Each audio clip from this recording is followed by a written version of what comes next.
Siyalibingelela bathandekayo ngegama lenkosi ngosuku lamhlanje usuku oluyingcwele kusifundo sethu isivumelwano nomthetho. Mina igama lami nguPastor GRESHAM MLILO.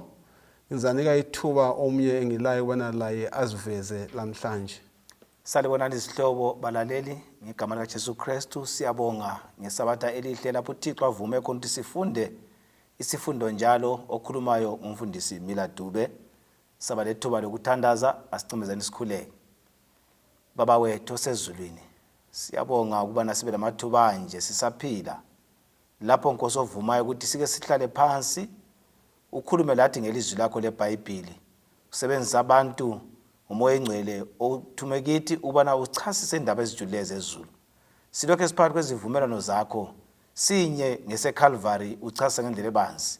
Iba lathi nje kulesi sifundo uJesu siyabonga siyakhuleka. Amen. Amen. Siyabonga njalo ubana sibe ndawonye kulesi sifundo njona sengichilo ubana sikhangelana lesifundo esiqonana lesivumelwano lomthetho. Indaba enkulu elapha ivele iyabithinta umthetho lesivumelwano. Ngiza kufunda indinyana yokufundwa ngekhanda uDITERONOMI ngo7 ivesi elika 9. Ithona ngakho yazi ukuthi inkosi uNkulunkulu wakho unguNkulunkulu othembekileyo ogcina isivumelwano lomusa kubo abamthandayo labagcina imilayo yakhe kuze kube sesizukulwaneni ezizinkulungwane. Bathandekayo, isifundo salamhlanje njalo kusesichilo sithinta umthetho kaNkulunkulu lesivumelwano. uPsalm 23 ivesi ka3 ulenye indaba ezathanda bana sikhangele ubuyisa umphefumulo wami ingiholela endleleni zokulunga ngenxa yebizo layo. Yiziphi lezo ndlela zokulunga mfundisi Dube? Namhla balaleli nababukeli siyabonga ukuthi uNkulunkulu uyasikhumbuza ngokubana nxa sikhuluma ngesivumelwano esikhathi sonke lesi seveza ukuthi sivumelwano akwehlukani lomthetho ngoba lilizwi lakhe. uDavid uthena unithungamela endleleni zokulunga. Indlela zokulunga zicacile. Ilizwi likaThixo liyindlela yokulunga. Ngoba nxa uswamukela uYesu njengomsindisi ogcwalisayo uJesu uthi uyindlela, kuthi ukuthi usuhamba ngalokho akukhulumilela akulayayo. uDavid ke uthena ngizwa uNkulunkulu engitshela ngamazwi akhe ukuthi ukulunga kwami kukuye ngelizwi lakhe nxa elikhulumile. So yikho lapha thena uNkulunkulu nxa sigcina ngothando ukuvumelana kwenzilela labokhokho bethu ebasuse eGibhithe sibe eKhenani, lathi sivumile ukususa kwisonweni somhlaba siba ngamaKristu. So indlela zokulunga yikwamukela ilizwi likaThixo bese ngiphila ngalo, ngiholwa yilo, ngihambe kulungeni kukaKristu. Ngike ngikhangele indaba endlela zokulunga angiholela kuzo uJehova. Siza kunanzelela ukuthi lo mlobi wesifundo sethu uyakwenza kube sobala ukuthi uJehova angeke asithungamelele egangeni. Kunjani? uJehova angeke asingenise ini iganga. Indlela zokulunga njalo umfundisi uDube usuchilo izindlela ezokukholwa kwethu ongasoze kusiphumputhekise. Nxa sesiya kuPsalm 119 AMAHUBO 119 verse ka35 usechaza ukuthi yiphi leyo ndlela yokulunga. Yiphi leyo ndlela useyiletha ibe sobala indlela yokulunga. Ngizayifunda livesi uthi ungenza ngihambe endleleni yomthetho wakho kuwo othokoza ngawo. Indlela yokulunga yini? Ngumthetho. Kusemthethweni kaJehova. Indlela yokulunga njani indlela yomthetho kaJehova? Ngizwe ngifikile ngumcabango lapho ukuthena ekucineni uthena lapho ngithokoza ngawo. Right. Kuthi ukuthi umuntu ongelamthetho kamlimi kalantokozo. Bese kusiba lembuzo engizwa abantu bethi inkulumo emane ukuthi umthetho sowadlula. uNkulunkulu lapha isivumelwano sakhe labantu abasemhlabeni abanguwe lami mlaleli yikuthi sihambe ngendlela yomthetho wakhe. Intokozo engiyifisayo kungaba kuphileni kwami, kukhonzeni, kusemulini, kusemchadweni, noma emhlabeni intokozo eqiniso isemthethweni kaJehova. So uthi yena lapha usikholela kuyo ke le indlela nxa samukele umthetho kaMlungu saphila ngawo, abe sekhuluma kathi umthetho kaNkulunkulu uvikelekile, uyakufaka endaweni evikelekile ukuthi uyagcineka, uphephe entweni eziningi ezingakulimaza empilweni. So kuthiwa ngesilungu God's law is safe. Nxa uthena mina ngisafe, awusafe kungalamthetho kaMlungu, yiwo luthango lwakho empilweni yesiKristu. Akukhangele khonapha emgwaqweni yakobulawayo lakwephi noma kuwapha amadolobha amakhulu. Yeah. Kuthiwe sokususwe imithetho, umthetho awusasebenzi, drivers antando. Ungabe kusafe ngesilungu nawo, ngabe kuvikelekile na? Yikho lapho kungena khona mfundisi Mlilo ukuthi sikuthatha ngaphi umthetho sowadlula. Ngoba nxa ungakhupha ipolisa emhlabeni, ungakhupha umthetho womgwaqo, imota ziyahamba zithini, ungakhupha umthetho emchadweni, kuthi ukuthi sokuthathanwa nje ngandlela yonke. Umthetho yiwo oyisiviko sokuthi abantu baphile. So yindlela yokulunga okuthiwa uNkulunkulu isivumelwano sami emthethweni. Asiye phambili mfundisi kaDube, sikhangela soneso sivumelwano ikakhulu esesinaya. Hani siyakhumbula ukuthi sigcine kuvikela iphelileyo uIsrayeli esesesigcaweni sesinaya. Lapho uJehova khona amnika khona indlela zokuphilisana lemithetho yonke. Namhlanje sesikhangela ke umthetho owaphiwayo maqondana lesivumelwano ngaphi entabeni yesinaya. Kanti yena uIsrayeli nalo onguye ohlezi kulintaba yesinaya okuthiwa ukhethekile, wakhethwa njani uIsrayeli? Yeke ngeke ngiqale ngifundele le verse. DITERONOMI 7 verse ka7 ithi wona inkosi kayehliselanga uthando lwayo phezu kwenu kumbe ilikhethe ngenxa yokuthi lalibanengi kulaziphi izizwe, ngoba lalibalutshwana kulazo zonke izizwe. uIsrayeli wakhethwa njani? uIsrayeli wakhethelwani? Kuyini esikufundayo ngokukhethwa kukaIsrayeli? Njalo futhi nxa lami lawe usithi ukhethiwe, ukhethelweni, ake sixoxe kulokho. Kule ndaba lapha bazalwane, ukukhethwa kwaIsrayeli kakula sizathu esibuyayo esingasicabanga thina ngaphandle kokuthi kuvela kuNkulunkulu ukukhethwa kaIsrayeli. Ngoba iverse lapha ithi yona lalingabanengi kulezi izizwe, lalingangcono kulezi izizwe, futhi lalibalutshwana, ukuthi lalingabantu abangeke kuthiwe khona banganqoba izizwe nxa uMlungu sefuna ukuthi alethe umbuso wakhe. Kodwa wakhetha bona labantu abalutshwana, ekugcineni yibo namhlanje abenze ukholo kwafika kithi. So uIsrayeli ekhethwa, uNkulunkulu waba nguye okhethayo, elesizathu sokuthi ngifuna ukususa kokudelelekayo kube khona ubuNkulunkulu ngabo. So ngenye indlela lapha uIsrayeli ukhethwe kuphela ngemfihlakalo yothando lukaNkulunkulu lomusa wakhe. Ngesilungu bathi it was God's love and grace. Kungalamusa lothando lukaNkulunkulu ngabe kakhetheka ngoIsrayeli. So ukukhethwa kwaIsrayeli kakulani ngokuthi wayenzeni lokuhle, kwaya ngokuthi uNkulunkulu ngothando lwakhe la ngomusa wakhe wathi ngifuna okulutshwani okungasuni umuntu yalutho phambi kwabantu, ngibaphakamisa ukusukela khonapho kusiya phezulu ukuze umhlaba ubone ukuthi mina nguNkulunkulu otshintsha abantu ngendlela yokuthi bangilalela ngiyakwenza. Kuya embuzweni owubuzile ukuthi pho-ke njengoba wakhethwa kuyisizwe esilutshwana, kanti wayevele ekhethelweni, uNkulunkulu wayefuna ukuziveza ngoIsrayeli emhlabeni. Wayefuna ukuthi abe ngummeli wakhe. Njengalokho ukukhulumile futhi wakubuza ukuthi pho-ke mina lawe singamaKristu sikhethelweni, ungudirector, ungumfundisi, ungu-church elder, uyahlabelisa, ukhethelweni. Kambe ukuthi wena wabonakala ungoleli izwe elingcono kulabanye abantu uhlabelisa? Yikuthi lesipho ngumusa lothando lukaNkulunkulu. Masimbongeni sibabaza amandla. Masibonge. Ngenye indlela kusobala ukuthi kokuNkulunkulu ngawukhethelwa ukuthi uyingcici. Amen. Kawukhethelwa ukuthi ulemali eningi. Kawukhethelwa ukuthi ulodumo olukhulu.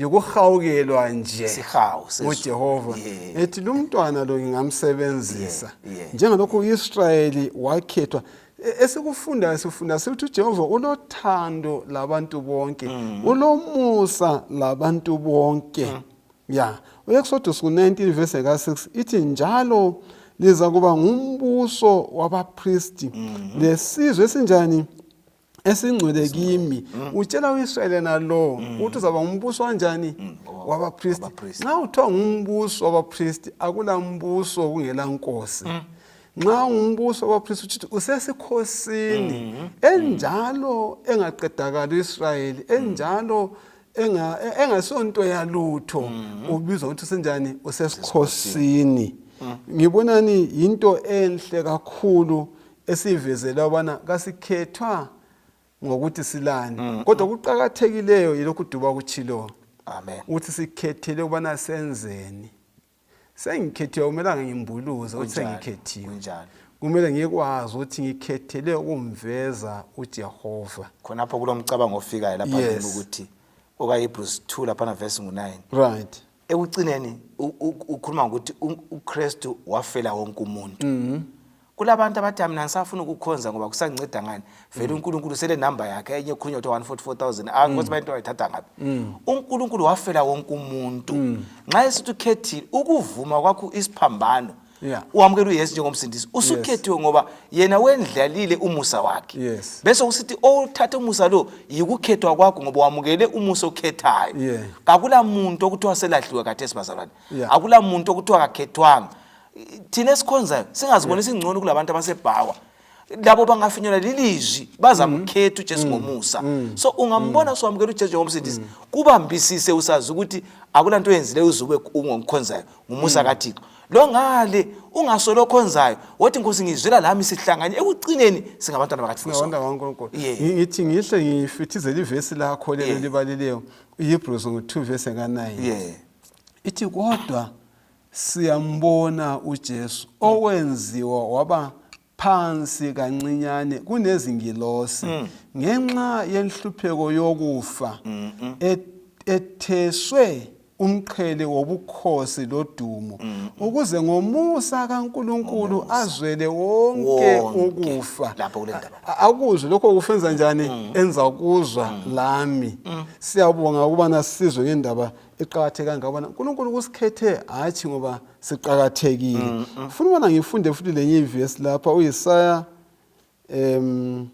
ngo56 ivesi ka7 ithi labo ngiza kubaletha entabeni yami enjani engcwele ngibathokozise endlini yami ngibathokoze endlini yami nguJehova lo bathandekayo uthi ngibathokoze ngaphi endlini yami yes ngenye indlela kutshoyo Yes. uthena usisusa emhlabeni lapha yeah asifake endlini yakhe yes lapho kule ntokozo khona yeah ungaphila kungalabo khona bakaNkulunkulu akula ntokozo akula ntokozo ubathethe eGibhite besidlala uhlubhu bechisa izitina ngotshani Yeah. behlukuluzwa wasebafaka endlini yakhe yokukholwa endlini yenkonzo yikho wabasusa wathi amaliye ngikhonza lilothu kuze ngibe phakathi kwenu Yeah. so ukukholwa lokukhonza uNkulunkulu yikuba sentokozweni yikuba sendlini kaNkulunkulu yeah siyabonga siyabonga uma uqathanisa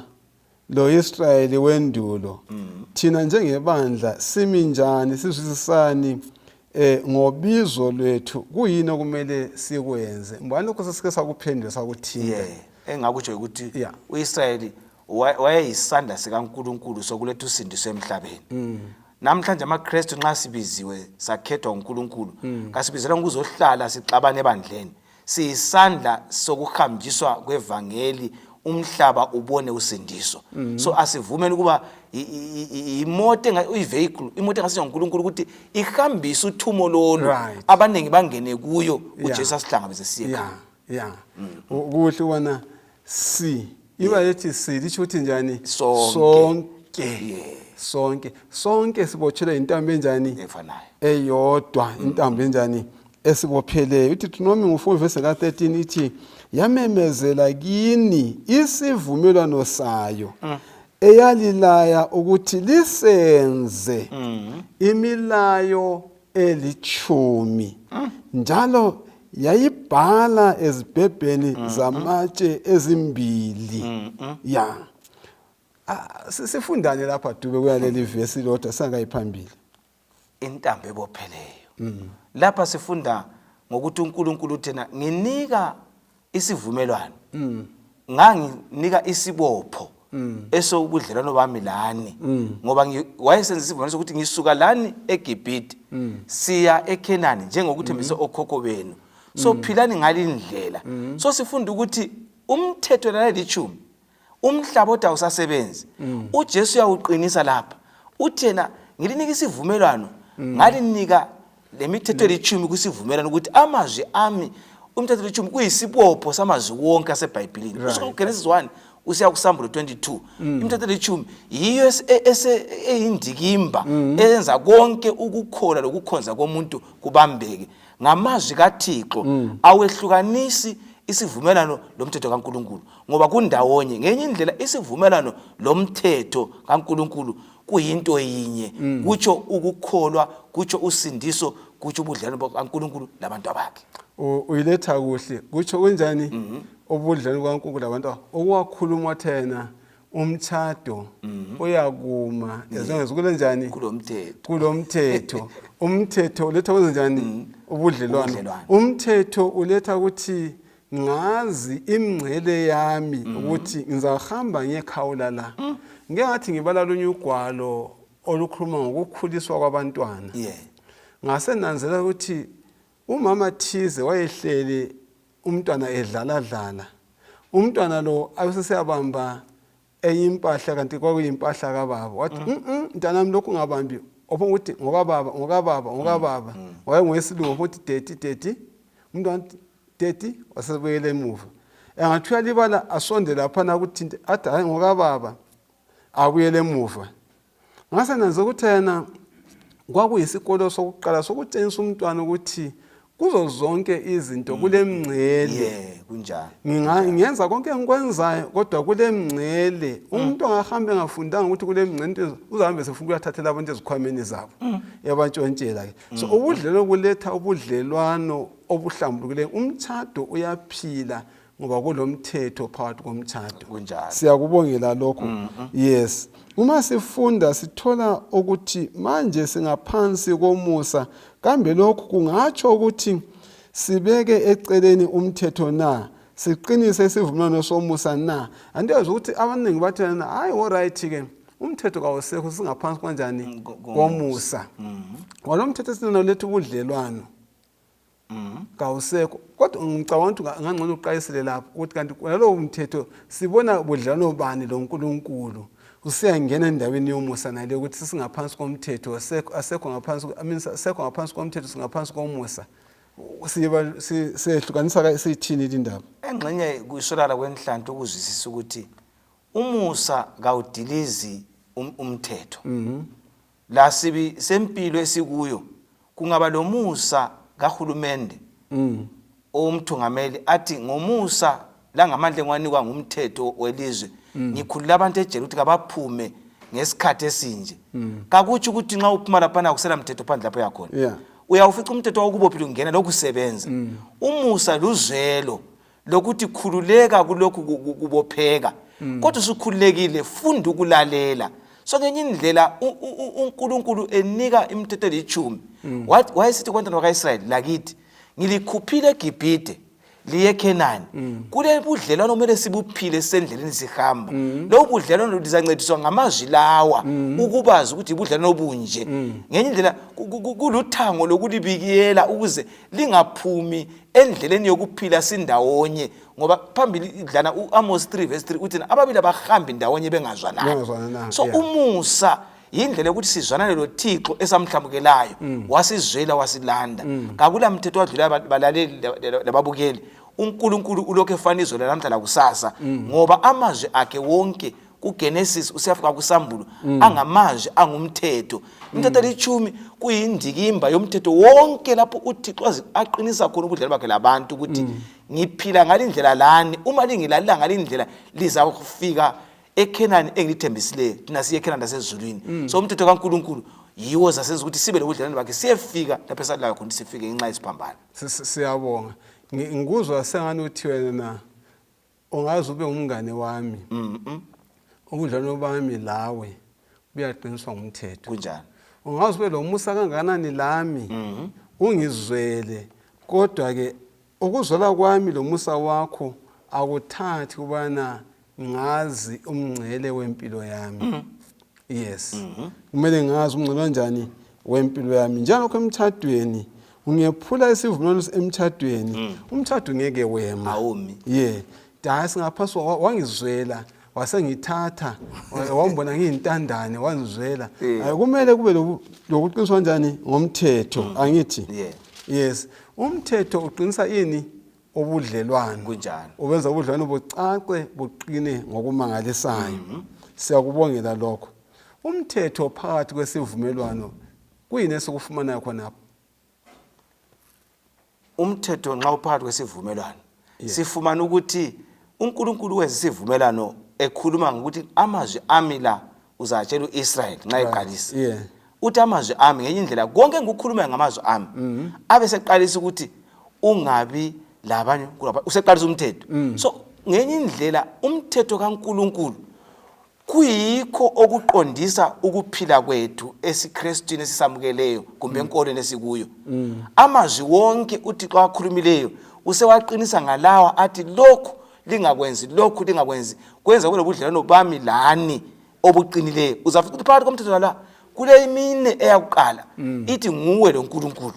Leyana isithupha nguwe lo munye umuntu kodwa konke kuthi uthando kuNkulunkulu uthande emuntwini. So sifunda ukuthi phakathi kwesivumelwano phakathi kwenkambo yobudlelwano bakho loNkulunkulu uThixo ulezimiso azifakileyo kumele zilandelwe eziqinisa isivumelwano sikaNkulunkulu la. Wathi ngifunde uDitheronomi 10 verse ka12 ka 13 ithi khathesi ke kuyini inkosi uNkulunkulu wakho ekufuna kuwe ngaphandle kokuyesaba inkosi uNkulunkulu wakho okuhamba ngendlela zayo zonke lokuyithanda lokuyikhonza inkosi uNkulunkulu wakho ngani ngenhliziyo yakho yonke la ngani la ngomphefumulo wakho wonke khona kubukotsho ukuthi emine yimi lobani loNkulunkulu. Uverse 13 abisana ukugcina imiyalo yenkosi lezimiswa njani zayo engikulaya zona lamuhla ukuthi kukulungele lo ibalethi kukulungele ukugcina lezi zinto litshoni lithi ukuthi impilo izaba impilo eqondileyo elungileyo eyamukelekayo ngoba uphila ulandela izimiso zalo umusa obuye kuwe wamukela. Nxa ubala ngesiHebheru laphana iTorah ukuthi umthetho bayachasa ukuthi kuthi ukuthi imfundiso isixwayiso. Umthetho kaMlimo yimfundiso isixwayiso sokuthi ungaphila ngalindlela uvikelekile ungaphila ngalindlela uyafika lapha ungayekela uyafika lapha. So kuyasiqondisa njengalokho sikhuluma ukuthi umuntu angabali highway code uyisekwazi ukuthi uhamba njani emgwaqweni angakuphambanisa khonokho uyazibona sephambanisile sephule lo mthetho. Kumele abantu sikuvume ukuthi umthetho kaNkulunkulu yawe ikhodi yempilo lapha emhlabeni lo mhlaba olandelayo. Yikho umlimo esitina umthetho phakathi kwesivumelwano ukuthi phakathi kokuthi ngivumelana lani lisiza kimi njengabantu abami labhabhathizwa kumele kube lo mthetho osilondoloza siyafika ekhaya loJesu Kristu. Abantu abanengi balezimota, abantu abanengi balemitshina, abantu abanengi balakho konke. Nxa uzuza imota entsha uyanikwa logwalo olezixwayiso njana usitsho. Kunjani? Imota le ihamba ngediesel, imota le ihamba ngepetrol, imota le ukuze kuphile isikhathi eside kumele uyiservice ngemva kwezinyanga ezingaka ngemva kwemganga engaka ethile ungachiya lokho uzawuthola imoto. Ngiyakhumbula indoda yathela idiesel umeto epetrol la nxa wayekwenze ngengozi ngohlobo imoto isingani siqhuqha so ingani siqhuqha so yema yadizwa injini silungi I mean yadrainwa idizili lana nhlanhla wangahambisanga kakhulu wayidraina idizili lana baqasa ukuthi basebenze yayiza kufa fisibili ngenxa yakho khonokho akulanto engaphila enganjani engalandeli umthetho nxa igama sithana na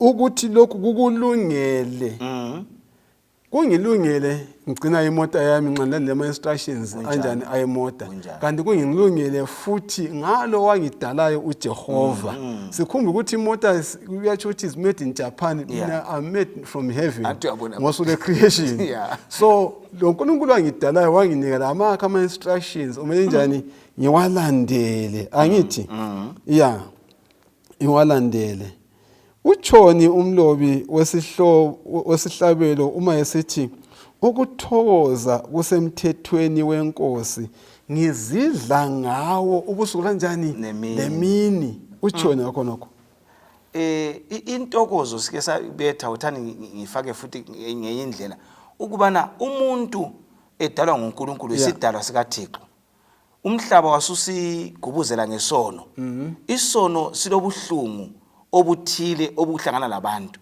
kodwa intokozo nxa usuku Kristu into kade kubandezele uyabona senelisa ukuyinqoba kulabantu namhlanje abathi kangikwazi ngangena yini ngibhema ngoba umlimo wamsusa lapha wamkhulula usele intokozo indlela ayeziphatha ngayo ngenxa isehamba seguqukile lejwabu liyatshintsha so umthetho uyakukhulula unika intokozo ukuthi awusahlali ngumuntu olandelelwa yisono kumbe owelwa imijibila kaSathane kumbe uhlala ubotshiwe umthetho ukwenza ukhululeke ukuphila ukukhuluma lokwenza kwakho kukhwabithisa labantu ngoba wenza into eyimpilo kungaswelakala umthetho uzibona usenze lezi zinto ongazifuniyo lawo futhi ngoba okungaphakathi kwakho kuphambana lomthetho okuyisita sikaNkulunkulu uSathane kuqhakathekile ukuthi sifunde ukuthi nxa kuthiwa umthetho phakathi kwesivumelwano phakathi kokuvumelana kwakho loKristu usubhabhatiziwe vuma umthetho uphile kuwe phakathi kwebandla elithi likhonza uNkulunkulu kakuphila umthetho kaNkulunkulu iwenza isivumelwano siqiniswe esokukholwa uJesu Kristu njalo lokho umthetho uletha unjani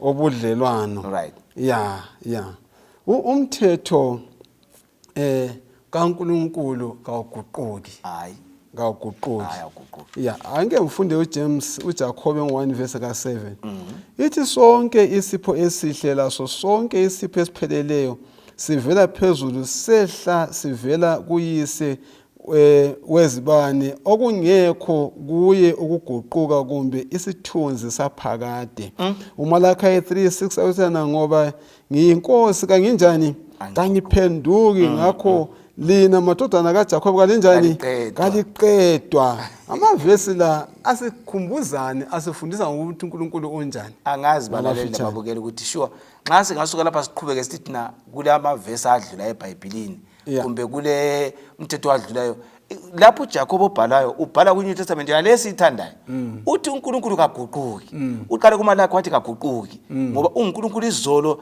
namhla lakusasa kuthiwa khona lapha umthetho kaThixo uyisimilo sakhe abantu bangesikho bathi is a transcript of his character isilobo sesimilo sikaThixo nxa uphethe umthetho kaNkulunkulu ubala so ubala isimilo ungamukela uYesu njengomsindisi ubusuwamukela lo mthetho usuphila isimilo sikaNkulunkulu yikho uzathi ubusela kade ngibo bona kuphele ngoba sokulo Kristu kimi le nhlamba iyaphuma nzima iyesaba ukuthi iphuma ithini lapho solo Thixo so isimilo sikaThixo semthetho kaMlimo elizweni lakhe ubukhona bukaThixo kusivumelano lesi siKristu kwenza lo mthetho kaMlimo ngiwamukele kuqinisekile babukele balaleli ukuthi kasikhulekeleni ukwazi ukuthi uNkulunkulu kaguquki akukhuluma kuAbraham lakaThesi kuyasebenza kuzwe sakucina akukhuluma kubokhokho kuyaphila ngoba izulu esiyakulo lizwe lefana naye abuya esuka kule sizofela abantu ngesikhathi kusesela oIsrael abakuqala so uNkulunkulu wabuya wazokufa ekuJesu Kristu nguye simlando kuyahlala ezulwini ngeke atshintshe into ayibhalayo esifika ngiguquka izwe namhla kusasa ngiyafanana kuqhakathekile ukukhumbuzana ukukhuthazana ukuthi bathandekayo okubwala eBhayibhelini lokho kumile kunjalo ngoba uThixo akutsho kuyagcwaliseka uthina kuyiSaya ngo40 verse ngo8 utshani buyabuna lamaluba akhithike kodwa ilizwi lami limi inaphakade. Yes. Angikwazi bathandekayo ukuthi siyabe sesifuna ukuthi uNkulunkulu akhuze kanganani. Uthi umuntu uyaluphala izihlathi zikhithike. Imota uyayilungisa kodwa ife. But umuntu angazafe ulele ngoba kulovuka kusasa nxa usulo Kristu Jesu. So ngendlela umuntu ufuna uveze okukuye kakufi kuzaphila. Nxa ufuna impilo namhlanje elungileyo, ufuna impilo kusasa, nanti ilizwi likaThixo, nanku umthetho uza kuphila. Okunye ngufunda ngoJehova ongaguqukiyo. Ngikhumbula kulenye indoda ehlezi sithana MLILO. Umuntu kaqedwa. Ungathi umuntu uyamazi awaziphoqa. Ungathi hayi nxa udinga uzibani uzamthola ulele ukhangele empumalanga. Uza kumshiya usumthole sekhangele entshonalanga uthi hayi kayisuye. uJehova kanjalo. Ukungaguquki kwakhe kwenza simethembe uNkulunkulu. Ngoba ngaNkulunkulu wayeguquka bengiyabonila ngase siyaphuma entshonalanga noma iphuma empumalanga. Kalitshintshi imvelo kaNkulunkulu kanjani? Kayitshintshi. Akulatho lutshintsha kaNkulunkulu. Kwenza ngimethembe umuntu ohleze etshintsha sonke isikhathi kathembekanga. Yikho umfundisi uthena uveza isimilo sakhe. Futhi uveza ini? Imvelo yakhe uNkulunkulu. Siyakubongela lokho ubana uNkulunkulu kanjani? Katshintshi. So yithe singatshintsha siNkulunkulu setshintshile yena kanjani? Katshintshi. Ilanga liphuma empumalanga letshona ngaphi? Entshonalanga. Siyabonga kakhulu. Ithena uba. Yeah. Ngike ngifunda uGenesis 18 verse ngeka 19 ngizagijima masinyane. Yithi ngoba ngimazile ukuze alaye abantwana bakhe lendlu emva kwakhe bese begcina indlela yenkosi ukuze benze ukulunga lokwahlulela ukuze inkosi imehlisele uAbraham lokho akutshoyo ngaye. Genesis 26:4-5 uthi ngizakwandisa inzalo yakho njengezinkanyezi zamazulu, ngizanika inzalo yakho lamazwe wonke, lenzalwane yakho zizabusiswa, lezalwane zakho zizakubusiswa izizwe zonke zomhlaba. Ngalokho uNkulunkulu, ngalokho ukuthi uAbraham walalela ilizwi lami wagcina ukulaya kwami, imilayo yami, izimiso lemithetho yami. Exodus 19:5 uthi uba lilalela lokulalela ilizwi lami ligcina isivumelwano sami. Uzananza ukuthi kulamagama alokhe evela njalo nje. Akuqedise khona abamfundisi ukuthi kanti lamagama alokhe evela nje sitholani kumavesi ayehlukileyo kodwa lokho lethi into eyodwa. Lapha umlobi uthena kumele kwenziwe ngumuntu ukuze uNkulunkulu agcwalise isivumelwano okuthiwa ngesikhathi icondition. Kumele kube lokulalela. Umlimi nxa ekhulumile ukulalela kwenza ukuthi akuthembisileyo kugcwaliseke kuhle. Nxa umuntu engasenzanga umlimi athe nanku engifuna ukukwenza, wena amukela phela umusa wami ngikwenzele. Nxa ungasawenza obusilizwe ngathena phumana ejele. Ungathi uthi mina vela ngiphuma inhlezi khona kangeke akudonse uyakuchiya khona lapho. Kulabantu abanengi abathi kakuphumeke esonweni kawukafuni ngoba kuthiwa uba ungazwile izwi lami wenze lokho ngiza kukhulula. uIsrayeli ke wayetshela ukuthi ungenza ngale indlela ungilalele kuzafinyelela ukuthi konke kugcwalise engikuthembisile kugcwaliseke. Lakithi uma singamusa uJesu ekhuluma isono uyasichiya kuyanqobeka ezweni siyafika. Okuqhakathekileyo yikulalela okwenza ukuthi uJesu agcwalise akuthembisayo. Siyabonga ke mfundisi uhloko uletha kwabasobala ubana umthetho ulokwenza lokuziphatha kwethu. Singasusa umthetho awula kuziphatha njalo. Awula kuziphatha. Nga umthetho uyasusa uNkulunkulu uyatshintsha. Nga kulezililo ezimangalisa abantu sebethathane lamakhosikazi. Ngenxa umthetho siyakubona uNkulunkulu kanjani? Katshintshi. Ihlobo zami ezithandekayo. Masidumiseni inkosi. Sinanzele wana lokho akutshoyo kuzakuma kuzobe lephakade lonke. Umthetho kaNkulunkulu kawusoze utshintshe la kancane. Yiwo oletha ubudlelwano phakathi kwami loNkulunkulu. Susa umthetho angela budlelwano loNkulunkulu. Susa umthetho awuladlelwano lomunye umuntu ophila kuyena. Susa umthetho ngitsho lo emota sibisemota imota yakhe yakufela. So kuxhwala ukuthi uJehova ususile umthetho wakhe. Yebo singaphansi komusa kodwa umthetho kaNkulunkulu umi. Yebo kasisindiswa umthetho sisindiswa kanjani? ngoKristu. Ngomusa kaNkulunkulu ngendlela umthetho uyasikhombisa kubani kuJesu Kristu bese sifumana umusa kuye asigona amakhanda asikhulekeni. Baba wethu othandekayo osezulwini lalapha emhlabeni siyabonga ukubana sizwisise lokufunda ukubana usinikile umthetho oza kudala ubudlelwano obuqinileyo kunye lathi futhi umthetho ulethele thina ukubana usilungele usincedise ekuphileni lokuhlalisakaleni. Sifundise Nkosi bona silalele ilizwi lakho njalo ilizwi lakho selifundile siyilandele intando yakho sekukuhle Nkosi khona ubana sibe khona ebukhosini singabasindiswe egameni lakho ngiyakhuleka amen. Amen.